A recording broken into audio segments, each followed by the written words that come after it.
Do you think you know who you are? That you have your own opinions, firm ideas, a life plan, solid convictions? Well, if you were walking through the streets of Athens over 2,400 years ago, a man in a simple robe with a scruffy beard and piercing eyes would have stopped you, and within minutes torn you apart completely. His name? Socrates. And he wasn't trying to teach you magic formulas. He wanted something much harder, for you to think for yourself. Socrates wasn't your average philosopher. He didn't write books. He didn't charge for his lessons. He didn't sell truths. In fact, he did the opposite. He destroyed certainties. And that's exactly why he's still so powerful today. We live in a time when everyone thinks they know everything, but few actually stop to question anything. We're trained to repeat, not to reflect, to follow trends, not to search for truth. And that's where Socrates hits like a bomb in the mind of any man. He didn't care about your reputation, your degree, your follower count, your watch brand, or how smart you think you are. He'd look you in the eyes and ask something simple, like, "What is courage?" And you, full of confidence, would give an automatic answer. But in seconds, he'd show you that you don't even understand what you just said.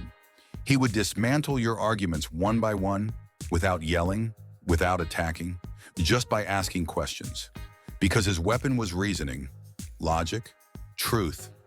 And for anyone living off appearances, that's unbearable. Socrates believed that true wisdom begins when we admit that we know nothing. Sounds simple, but it's devastating, because it demands humility. And the male ego hates that. The ego wants status, wants to be right, wants applause. Socrates wants silence, reflection, inner truth. And that's why he's so threatening. He doesn't want you to win against others. He wants you to win against yourself. And speaking of courage, do you really know what it means to be brave? It's not about shouting louder. It's not about beating your chest and saying you fear nothing. Courage is what Socrates had when he was sentenced to death by the state for corrupting the youth and questioning the gods of the city. He could have escaped. He could have apologized. He could have made a deal. But no, he chose to die.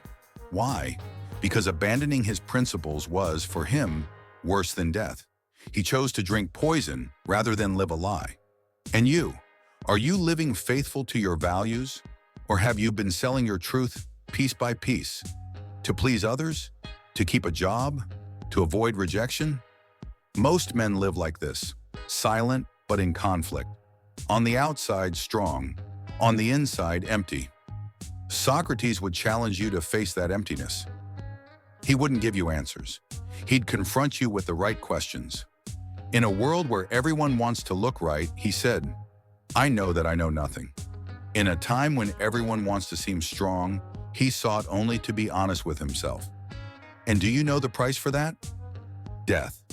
Socrates was executed by his own government because his questions were too uncomfortable.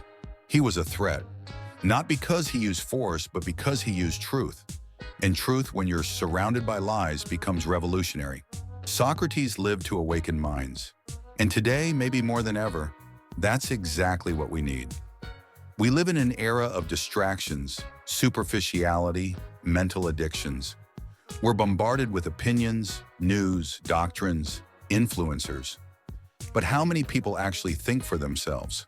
How many dare to ask, do I believe this because it's true or because I was told it's true? Am I on this path because it makes sense or because everyone else is on it? Do I know who I am or did I just put on a mask to be accepted? If you want to be a real man, forget the pre-made models. Forget the stereotypes.